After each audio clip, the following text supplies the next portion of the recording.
Hello everyone, welcome to another episode of the Magic Arena Run. I actually forgot to put the small cover up here so that it minimizes the glare.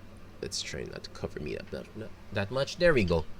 And we're looking at standard events now because we're going to be going over the series of updating the precons. So, better show rather than tell.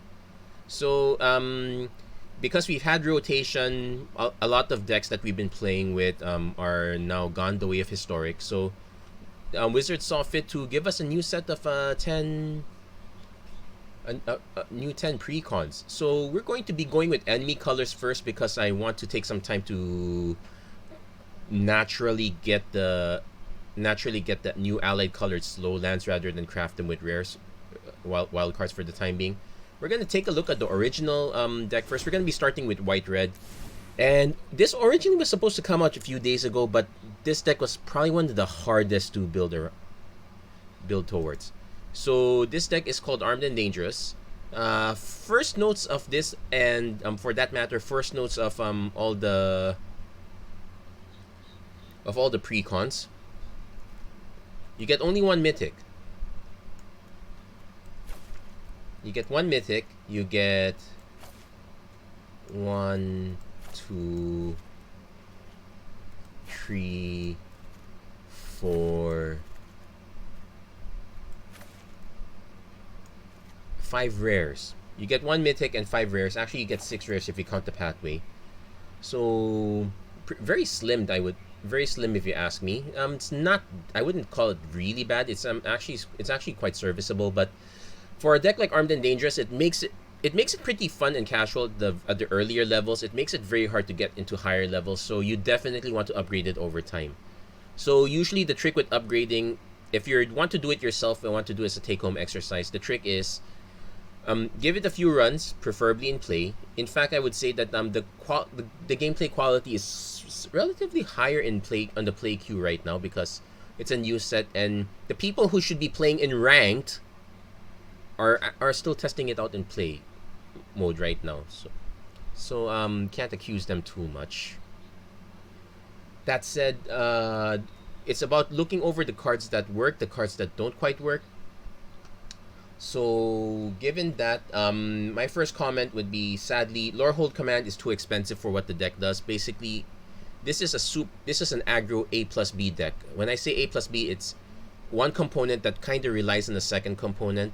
Now, as much as possible, you want the foundational component, like the majority of the creatures, you kind of want that to be decent enough that they can do well even without the B, but it works real wonders if you do.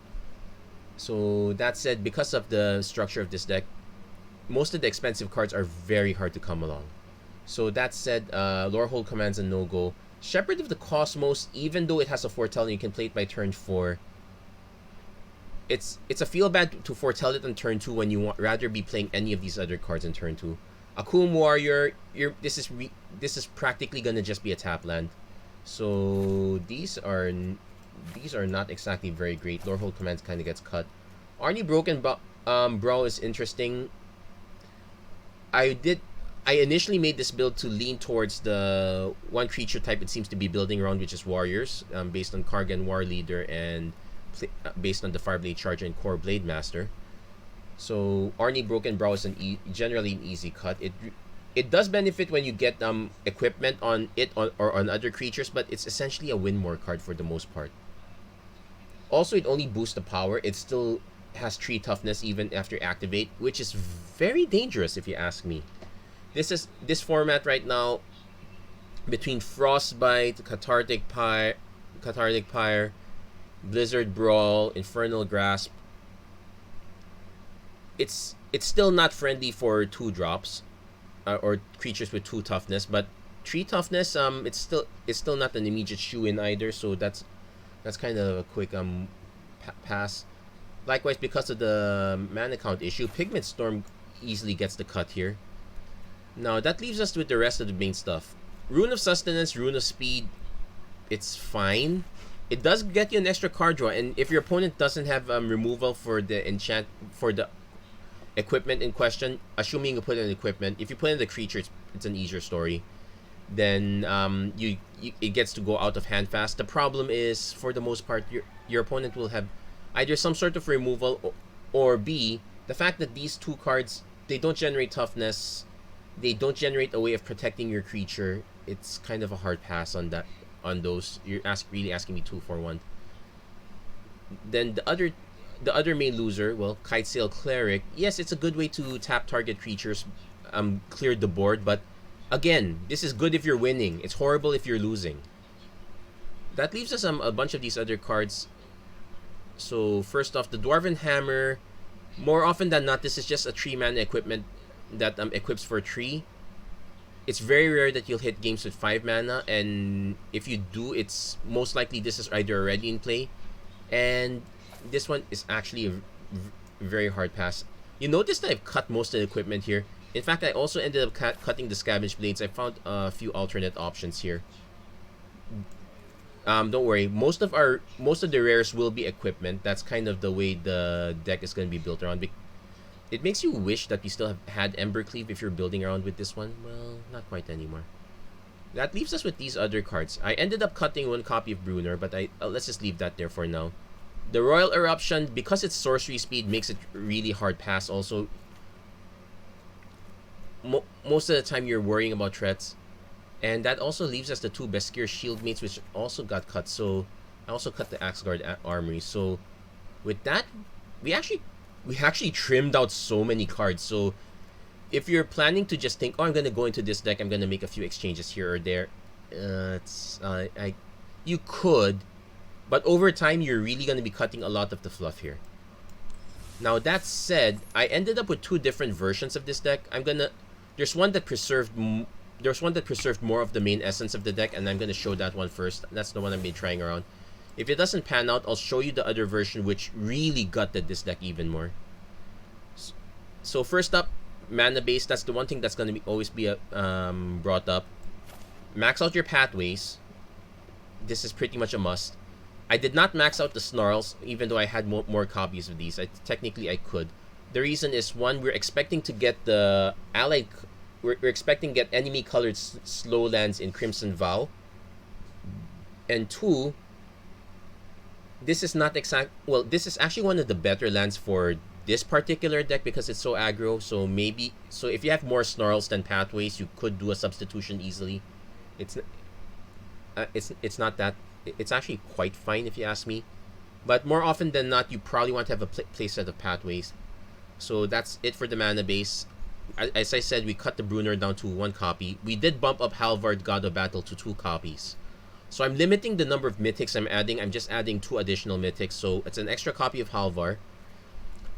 Even a Sword of the Realms, it's actually very important because the equipped deck dies when it runs out of creatures.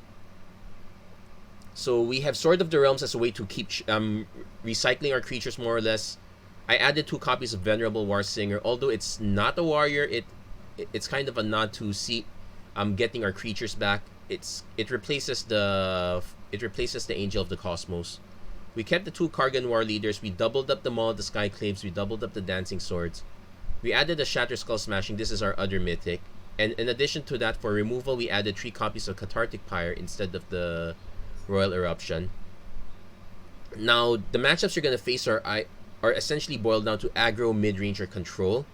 The meta hasn't evolved quite yet to where it's basically 2 out of the 3 that are really good, so we kind of have to make a play for all those. So 3 copies of Cathartic Pyre, 1 copy of Sacred Fire. I originally tried out multiple copies of Sacred Fire, but the 3 toughness is a big issue here. You really want to be able to hit 3 toughness at least, so Cathartic Pyre is mostly in. I added 2 copies of Kabira Takedown just to have extra lands. We are running 23 lands plus 3 MDFC, so we're actually slightly better. Well, not slightly better. The original deck had 26 lands if you count the 2 Akum Warriors. Then other than that, we maxed out the Fireblade Chargers. We added the Fateful Absence as an additional hardline removal. We upped the Resolute Strikes because most of our creatures are warriors. We added copies of Usher of the Fallen because it's an early warrior that can make more warriors. Very important. We kept the Kargan War Leaders. We added 3 copies of Goblin Javelineer because it's incidentally a warrior. and the haste is actually really good. Also, we're not running that much equipment. Actually, I think we're just two less equipment from the original build, but sometimes some you don't have it. We're kind of running fighter class as an emergency artifact. Also, I'm trying out boots of speed. I originally had relic axe here, but I kind of want to see if extra haste makes a difference, particularly with Venerable Warsinger. But that's pretty much the deck. We're gonna go with this one as our first build. If this doesn't pan out, and I'm fully expecting to lose a bit here, but it's fine. But we at least we'll get more information. I actually, even without that, I will show you the second listing. The if I got almost everything and build from scratch build. Now, when I first originally tried this, I did start with just like +1 mythic plus a few rares. This time I really amped up the rare count here. So actually, if you want to get a good count of what that is, here you go. So, or from 6 rares, it's up to 15 rares. From 1 mythic, it's up to 3 mythics. We lost quite a few of the commons. We added a lot more in commons here. That's just the nature of the beast, I would say. Now, the deck relies on it generally relies mostly on double white. The double red is only needed for Shatter Skull smashing. Well, since we drew a plains anyway, I can easily lead on just Fireblade Charger for now. Then turn 2, we can go Fighter Class. Fighter Class Cat Shooter Halvard. There is another enchantment that does. It's just one more expensive, so I really don't want to.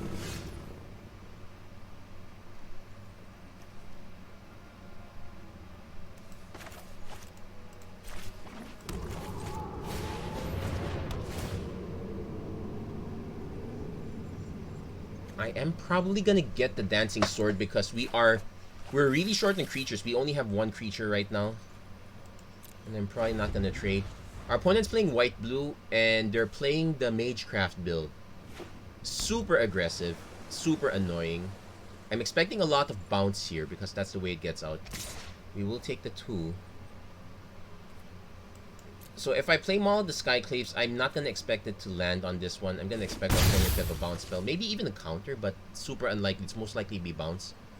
I'm actually also expecting our opponent to drop a few Symmetry agents down the line.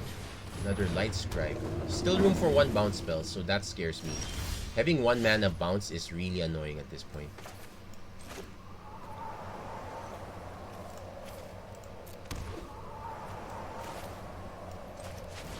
We're going for it anyway, but I'm very sure our opponent bounces this. The only saving grace we have here is that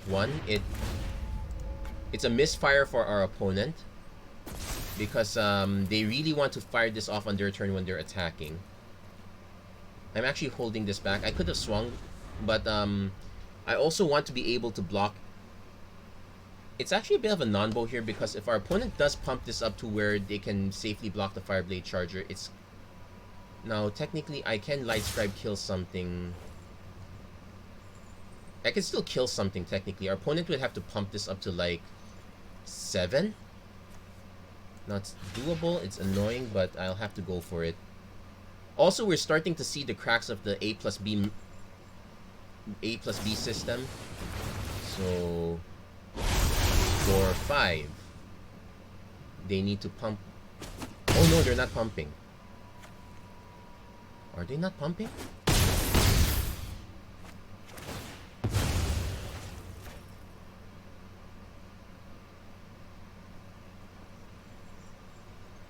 That was weird. They probably still have another spell or 2, but they would have fired it off earlier. Okay, there's Safeguard Approach. Yeah, could have gone either way. So, that said... At least we hit the Sacred Fire, but yeah, I would have wanted to hit this Light Scribe more. Also, Dancing Sword, but now we need to hit creatures. And this is generally where the deck fails. If yeah, as I said earlier, the moment you lose your main base, which is your creatures, you pretty much lose. That said, any of our 1-drops is fine. Even Usher of the Fallen is fine. I might even just do Usher of the Fallen, equip the Dancing Sword on it. Our opponent is kind of flooded for all intents and purposes. Not quite. They're just loading up there. We need to hit a Fateful Absence, or else we...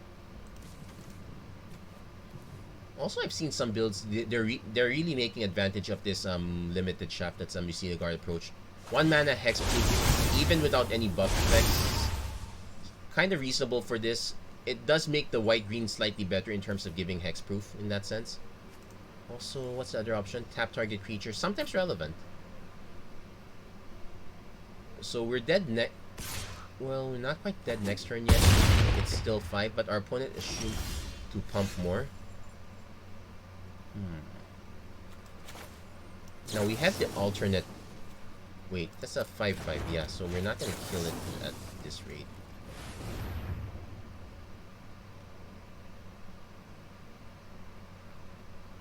So I'm thinking of just discarding these 2 cards. Draw 2.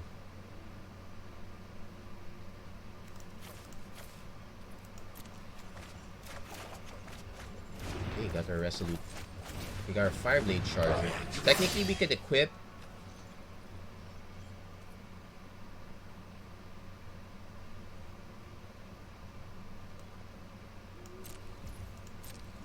But I want to save it. Resolute Strike does... We'll kind of do something here.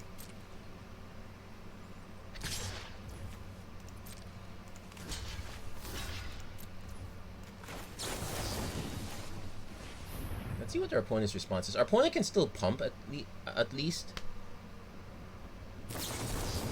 Oh, they did have a negate. So it's a good thing we still block. But we still need another creature. That's the problem. So that deck also runs negate. Because, yeah, you notice it's super vulnerable otherwise. Oh, wow. Yeah, we're kind of dead. We drew way too... It's a case of we actually drew too much equipment. Fighter class kind of supposed to be an extra equipment, so we have to make the count appropriately. So that one is an initial first loss. It's actually a disappointing loss. Too much protection nowadays. Though it does make the white-blue build relatively good for that. And for those who are wondering, unfortunately, the white-blue precon is not slated that way, so if you do that, it's kind of a new deck. So we can lead on a turn 1 Usher. In fact, I can choose to not play the Alpine Meadow for a while. Like, I'm probably gonna just play Usher. If our opponent doesn't kill it, we go for the Boast. Opponents.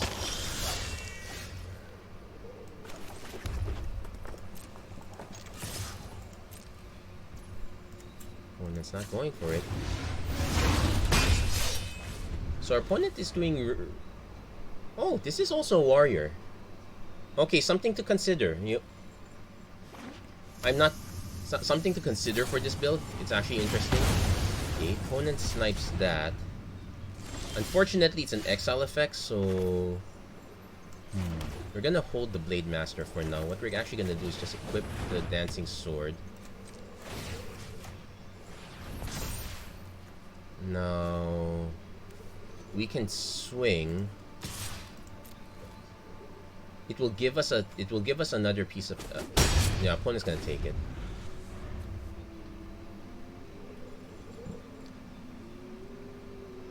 Now, ideally, next... Ooh, so they're going all in with the Rem Caloris build. So, this is protection from spells.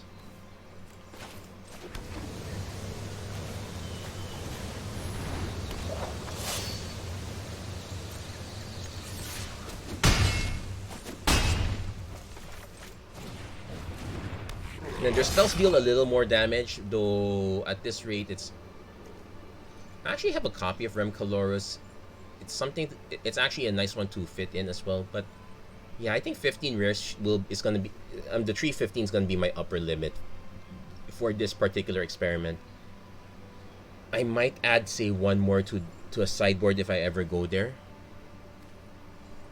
Oh yeah, what if I have a Learn Lesson board? When we cross that bridge, we'll figure it out. So now my options are Spikefield Hazard, okay, but it takes out the token. It exiles so the Dancing Sword doesn't trigger. Royal Eruption. Kind of nice of our opponent to be dunking on our... They're most likely going to just swing with this. Oh, they swung with that too. So I can block.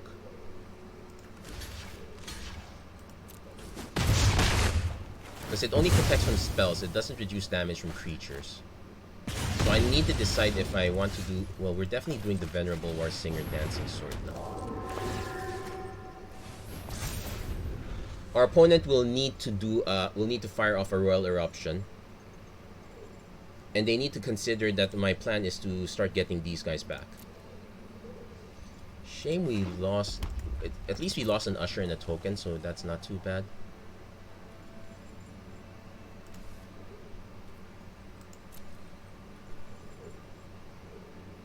Yeah, fighter class, it's good if you don't have your equipment. It's not bad if it's bad if you do.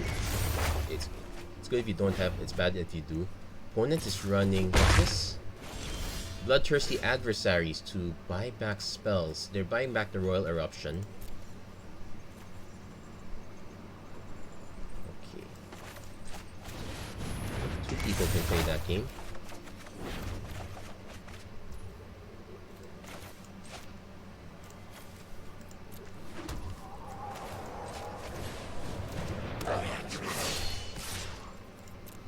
Is there a mana cost here? I hope not. No, there's not. So we're getting back Core Blade Master.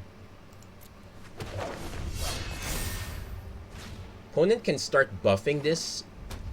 It's they have the Lore Hold command, which I probably would not cast. I'm more likely to just cast the Adversary and get a kick. Like the Royal Eruption can kill the Warsinger. Then I'll need to technically I can do Pathway, Cathartic Pyre, Fighter class, then equip something next turn. Also play with fire, aiming for my face. So they're not, if they do Bloodthirsty Adversary, but they might have a land still actually.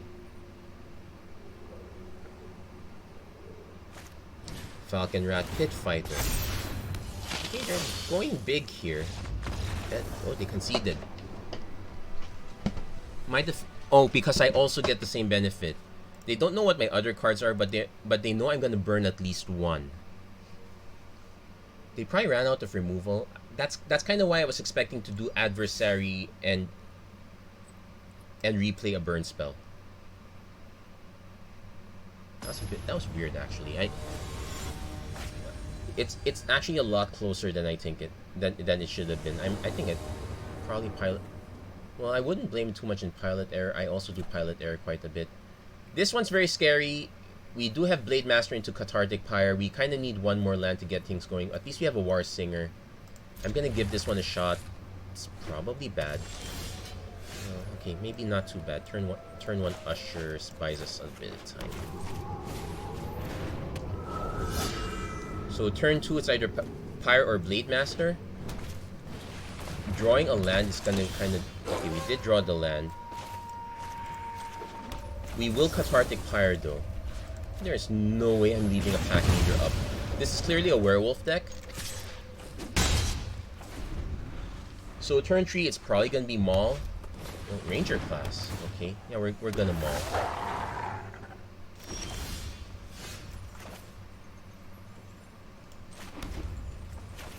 Now I kind of wish I had the double white. Opponent probably has a burn spell. No, well, they could still have a burn spell. They have triple snow. They just don't have it right now. So what were they holding up mana for? That's definitely the best thing to Frostbite. I was already tapped out at that point too. Opponent plays Outland Liberator. Oh, they're gonna... Now they could... I'm probably gonna swing first. Yeah, I need the land. I want to do the takedown, but our opponent just sacks anyway.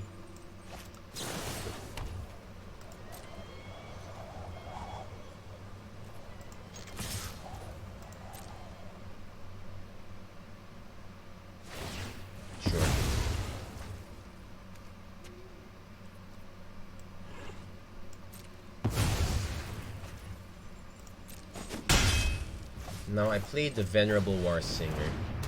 Just to make sure it doesn't flip quite yet, I'm trying to avoid Knight as much as possible. Also having a...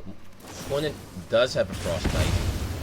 They didn't want to use it here. Makes sense. So it's gonna be a race. I'm currently winning, but too soon to say.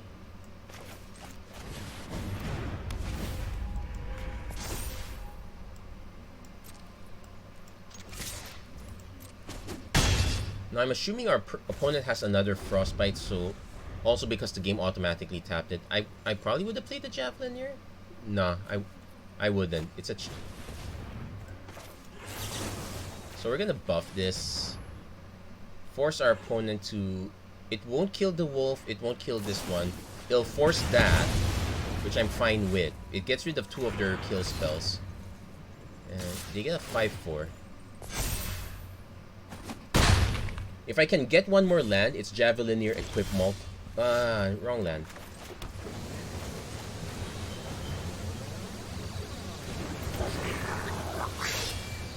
I'm gonna swing first. Yeah, it's... Also, that's already 3 pieces of removal.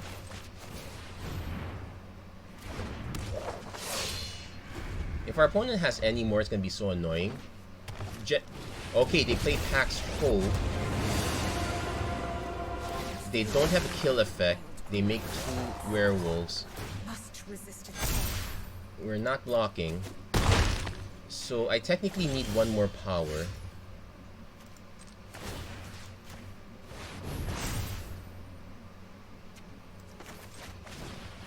Now I have to cast that to prevent the flip.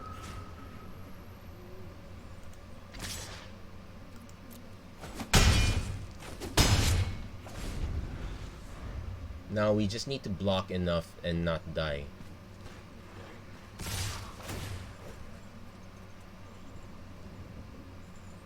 So...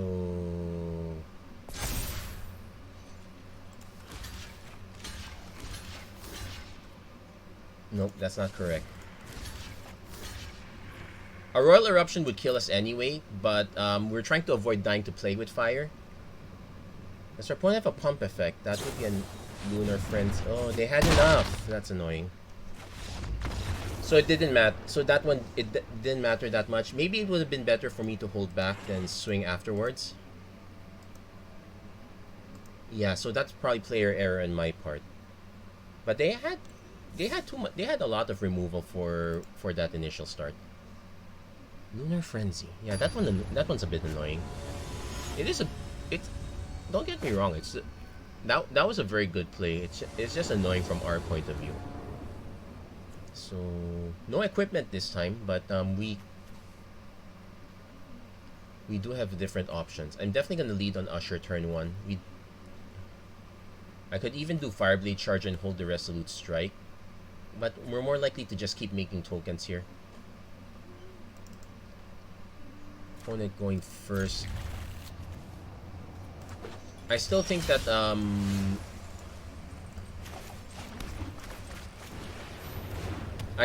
the first player still has way too much of an advantage. I don't think losing the draw step is enough right now.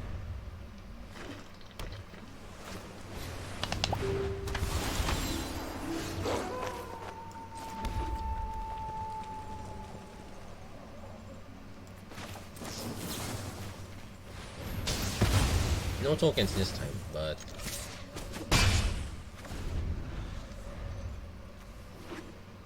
yeah, definitely sniping as much as possible. Oh, we're definitely sniping that one too. Now I could equip, but Puppet Stitcher is too dangerous to keep alive.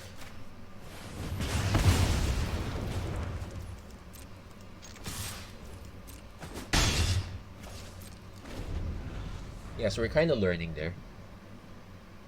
Next turn, if we don't get anything, opponent actually plays black mana. Fading Hope, bounce back. Yeah, it's the Puppet Stitcher deck.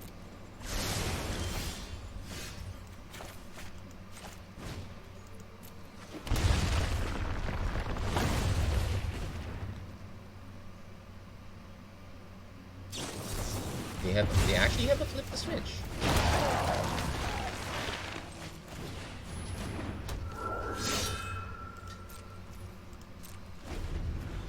Interesting. They are running a Narfi, so that makes the token more annoying. Probably gonna just take the damage if our opponent swings. Right now, our opponent's probably hoping for another Puppet Stitcher. We are kind of yeah, we'll take the hit.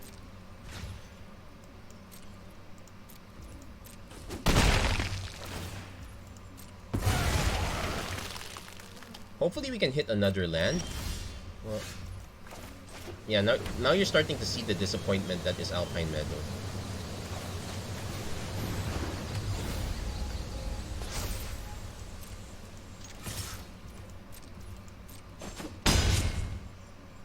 Now we're kind of racing here a bit because we do have we kind of have the card advantage, so to speak. Well, actually no, our opponent just drew. They finally hit a Puppet Stitcher, but they need to have instants and sorceries. Otherwise, it's just gonna be trading back and forth. The trick we can do now is try to start making tokens. Oh, there's a Fateful Absence that will also do it.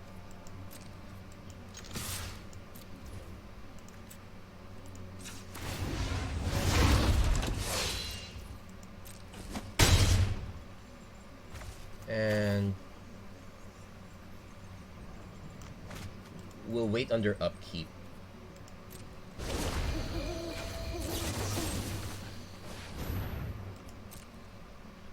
So if they want to draw a card, they have flip the switch. Okay. So they did have a counter, but we got them to use it up immediately.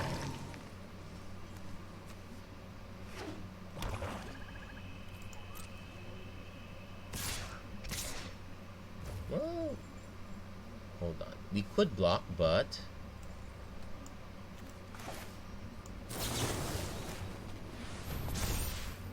no, we're gonna decline the equipment attach.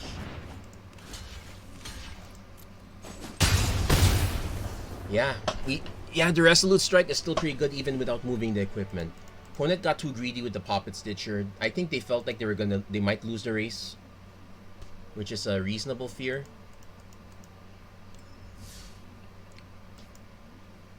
That said, we did get to 2 wins, which is actually better than what I did last time with an earlier build. However, I will say that my hopes for this deck is still not very high, if you ask me. I would actually rank this deck at closer to seeing right now with Midnight Hunt. It's hovering at the D because we did not get any real benefits here. Right now, this is not keepable. Like, it's just equipment. We're seeing the problems of the A+B deck. This is a lot more keepable. Unfortunately, I have to give up on Brunor.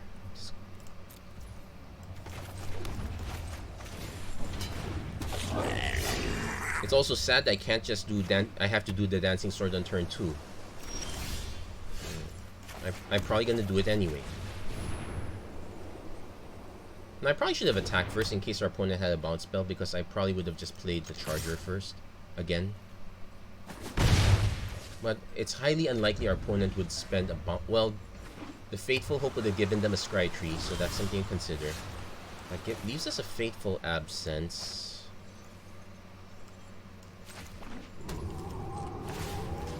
It's also nice that this is just one to equip.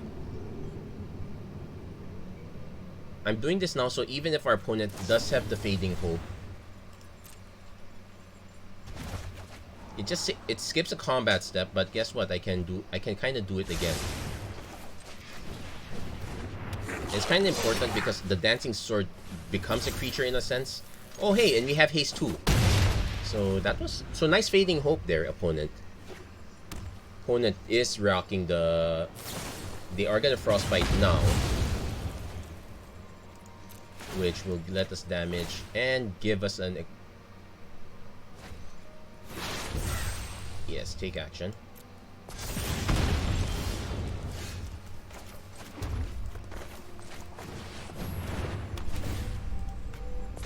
And now it's a 4/3 flying creature. Still vulnerable to a frostbite though.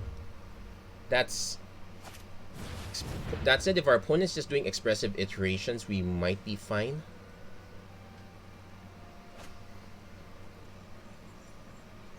Also, it's weird that it tapped this. It did not tap. Oh no, it cannot. Sorry. But our opponent having to play double colorless now, which means they have to foretell something else again. Yeah.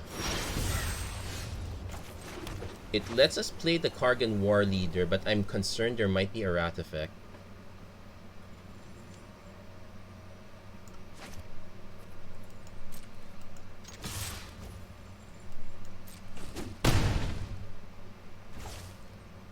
Yeah, so I might not do that. I'm just going to end the turn here. Let's force our opponent to find an answer to this one. Also, they did hit their second red mana. Fading Hope bounces that, which is fine. It gives me the sword again.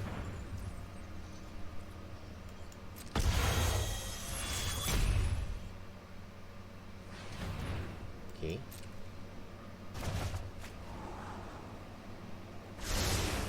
So preferably with one more mana, it's War Leader, Dancing Sword.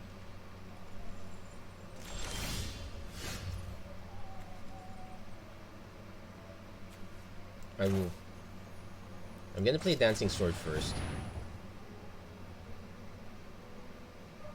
Let's see, our opponent might even counter this, which should be interesting.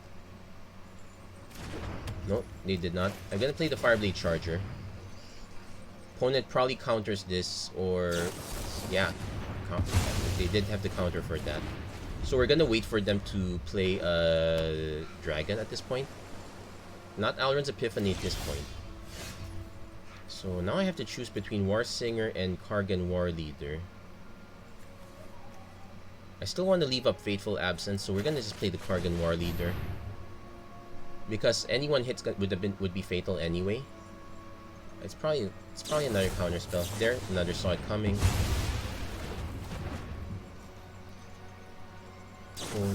Going for Memory Deluge. Yeah, this is the typical control deck. We are gonna. Yeah, unless we can resolve a card, we're going to be in very much trouble. At least our opponent used up 2 counter spells. And 2 Fading Hopes for that matter. They're going for the Alrund's Epiphany. We'll hold that for now. Let's see how many Alrund's Epiphanies our opponent has. The only benefit we have is that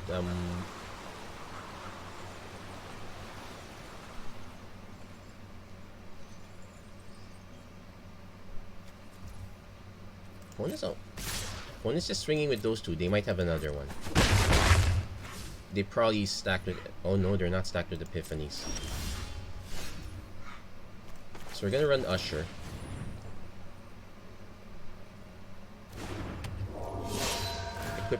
Equipped with the Dancing Sword. Because this... If our opponent goes for removal here, it... like so. We can still cast War Singer, although very vulnerable. It'll be annoying if our opponent just had back-to-back Saw It Comings. Well, they did draw a few extra cards and they did get to choose, so can't complain too much. Now we're left with a Fateful Absence, which is going to be frustrating for us.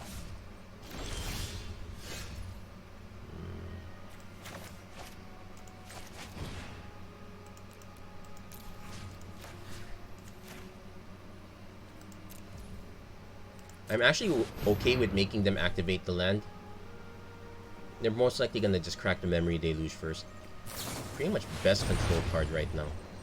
They still get only 2, but 4 cards between 2 castings, and you get to select. Pretty much one of the best spells there. I would not be surprised if our opponent digs for another Alrund's Epiphany.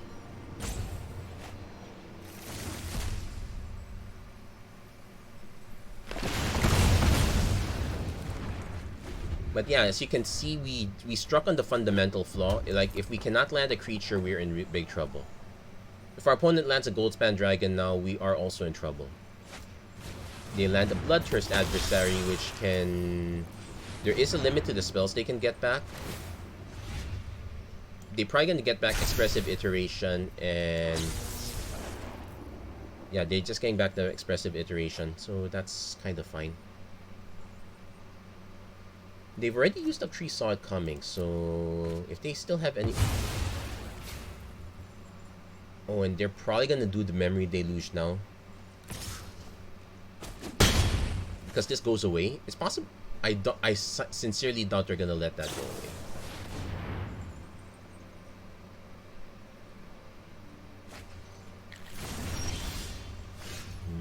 Resolute Strike's not gonna do it.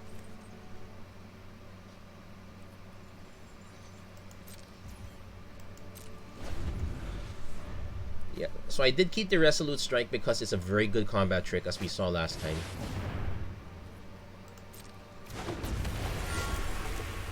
Okay, we're not gonna let them attack first. But it's still very bad if it turns out our opponent does have the 4th Saw It Coming. Nope, did not. So they do get the 1 treasure and the clue. I'm fine with it, I guess. Could have been worse.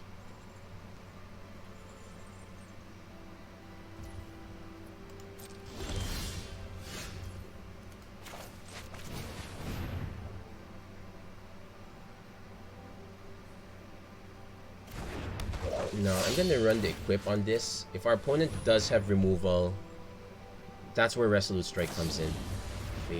Fading Hope's not the one I expected though.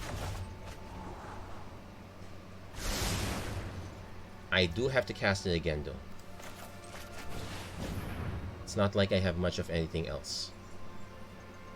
And now our opponent has a free way to burn it with their... It's still second... Their 3rd Frostbite? No, divide by 0. Yeah, more counter spells. And a mascot exhibition. So my real hope now is to actually... And another Goldspan Dragon to rub it in. And they're gonna be able to cast the mascot exhibition. So we could say good game. No, we can say good game anyway. So not too great. We will lose to a deck full of mythics, which is a reasonable expectation, I guess. But all in all, we at least highlighted the problems with the deck. Basically, A plus B is never gonna quite cut it. In fact, the earlier deck our opponent had with Rem Calorus, that one might be more suitable in the long term. But that said, I'm not going to end it quite here yet. I did say I had an alternate version of the deck here. In fact, I had 2 alternate versions, but this one didn't really pan out, so I can just safely delete that. Here's the alternate version. You'll see it in the description as well as with this original list. So what changed here is I replaced most of the creatures with goblins. So we had Goblin Morningstar to double as a creature and as equipment. We still kept the fighter class, but honestly, I think we can cut this in favor of something else. In fact, by doing such a massive cut, we are able to massively lean the deck towards red, which is actually a considerable benefit. That said, 4, 8, 12, 13, 14, 15 actual creatures. Maybe not so great with Halvar, but it's still reasonable. I can see a reason to put room for, say, some of the other goblins. Like maybe I could say cut the fighter class here in favor of the hobgoblin here at 3. That said, the mana here is a little bit wonkier. It's running only 22 lands and 1 MDFC. You probably want to cut the fighter class for another land.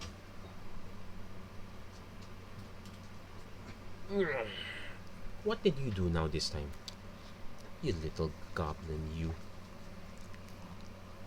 Poor little boy starting a fight again. Also, though I wouldn't call this an issue, it's actually a good thing. With this deck, it actually it can actually survive without the equipment. So, okay, maybe the Goblin Morningstar still counts as equipment. This was basically my replacement for the Dwarven Hammer. It's actually a really good one here. I would also say take a look into red-white aggro in general, though I've heard it's not doing quite well in limited. I've seen a few that are able to do that had good runs with it, but it's probably not going to be top tier. I could say 1.5 tier. But but I would not be surprised. Maybe a more mid-rangey style deck would be good there also. Oh yeah, sideboard. Sideboard suggestions here would be, we're going to convert this into a traditional standard deck, so we'd have the full 15 card sideboard. Paladin class is an option here, especially against control or really burn style decks. So I only have 2 copies, but it's really up to you to see how many copies you have here. Portable, no, generally you want more creatures rather than spells. I can see an argument for, like, say, putting a few guiding voice, but you really want to go creatures here. So Clarion Spirit is also an option if you're willing to skip out on the warrior team. You can just do Clarion Spirit, Monk of the Open Hand. That said, our spells are generally more expensive, so maybe not such a good fit. But if your opponent has a lot of targeted removal, Clarion Spirit is annoying enough that, so maybe 3 Clarion Spirits, an additional Usher, an additional Goblin Javelineer for that matter.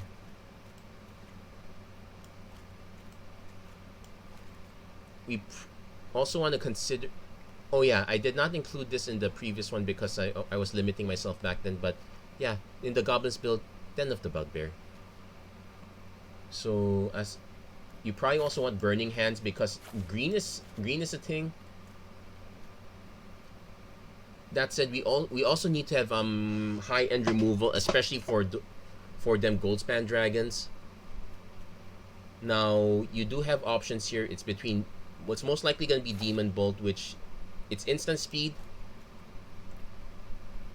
and since the 4X in question is always going to have haste, yeah, it's probably going to be Demon Bolt.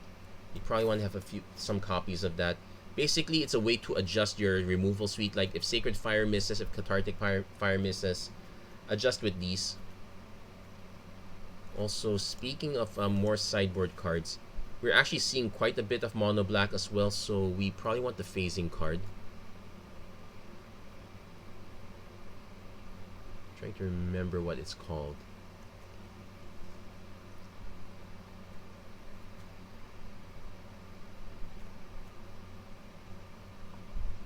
Oh yeah, if you have Intrepid Adversary, it's kind of fine, but you probably want more creatures. Yeah, which one is the one that has phasing? Well, it has to be phases. Yeah, Divine Smite. Because there is a good number of mono black decks to consider, so probably a few copies of that. I think there is enough burn here for the most part, so probably it's the mono black that becomes a bigger issue here. So adjust it towards that way. And that goes back to creatures. We still need more creature help here. We could round it out with Lunarch Veteran because it's essentially two creatures in one. There's also another one at uncommon that gives ward. That is also an option. I think it's 2 mana. No, I think I never got to draft it. That's probably why.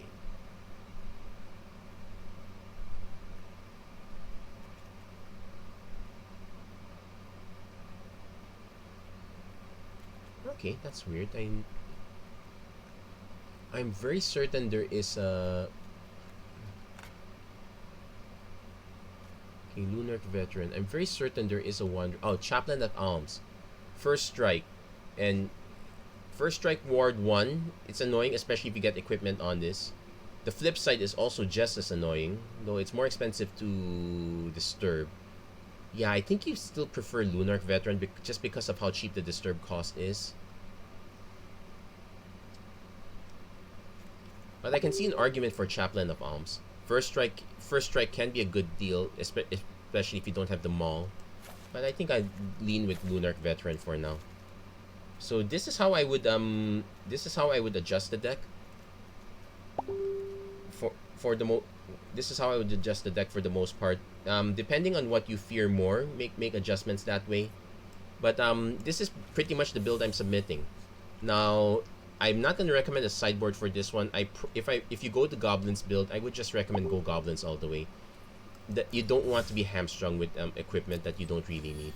Anyway, that's gonna be it for this episode of the Magic Arena Run. If you like what you saw, please don't forget to like, share, and subscribe. Turn on notifications and whatnot, or else my chihuahua's gonna be sad. Actually, he looks very sad already. I should let him go. Anyway, that's gonna be it for this episode. Thank you very much for watching. I hope to see you guys again next time. Take care, God bless, stay safe wherever you are. Have a great week, everyone. Seriously, why are you leaning like that? You look awfully sad by doing that. Oh well.